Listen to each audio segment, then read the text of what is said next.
Bonjour, je suis Sébastien Peigné, je suis formateur Résentis et professeur d'histoire géo à Tremblay après avoir passé une dizaine d'années à Granville dans l'académie de Caen.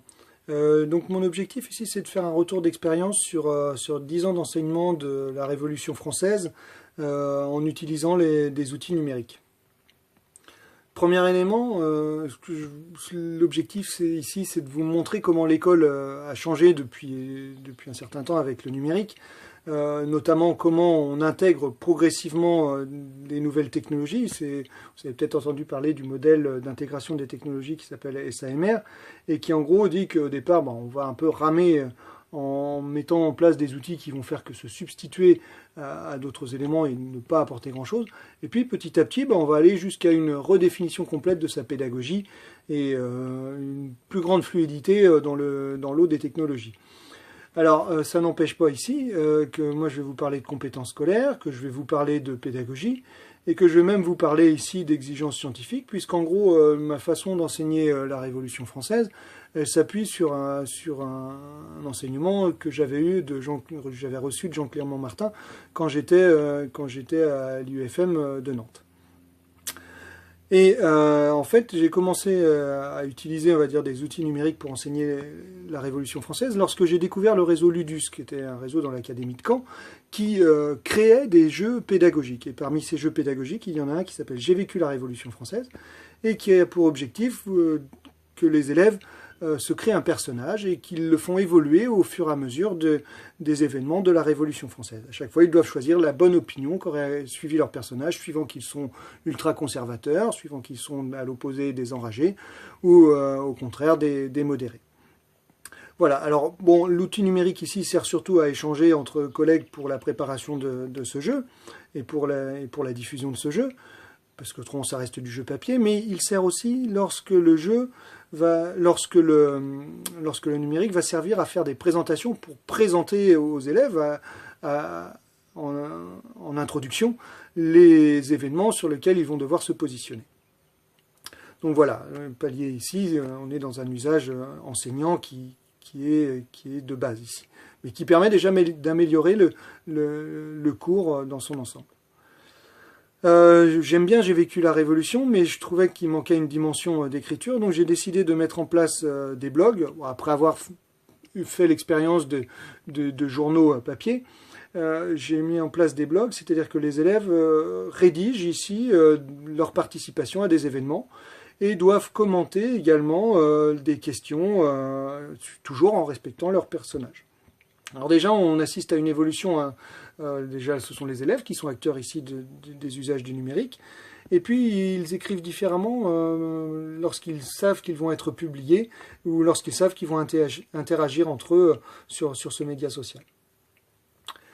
Troisième temps, avec des changements de programme, et puis pour affiner un petit peu, la mise en place de gazettes de la Révolution. Les gazettes, c'est le principe, alors ça avait été fait dans le cadre des trams en 2012-2013. Les élèves ici devaient raconter un événement, décrire une œuvre d'art et interviewer une personnalité historique. Et donc ils faisaient ça, il y avait 3 journaux, une gazette des rouges, une gazette des bleus et une gazette des blancs.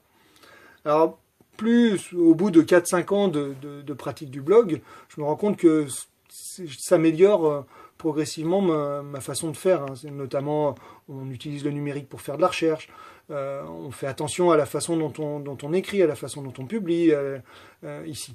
Et puis, ça commence à modifier les pratiques de travail parce que les élèves travaillent de façon collaborative, ils mettent en place des stratégies de travail et ils travaillent de façon coopérative aussi au sein d'un journal. Lorsque sont arrivées les tablettes à Tremblay, ça correspondait aussi à mon arrivée en éducation prioritaire, je me rendais compte que les élèves avaient quand même plus de mal avec l'écrit publié, même s'ils ont réussi à le faire, les gazettes, une année. Et donc je me suis dit qu'il fallait passer par d'autres formes de narration.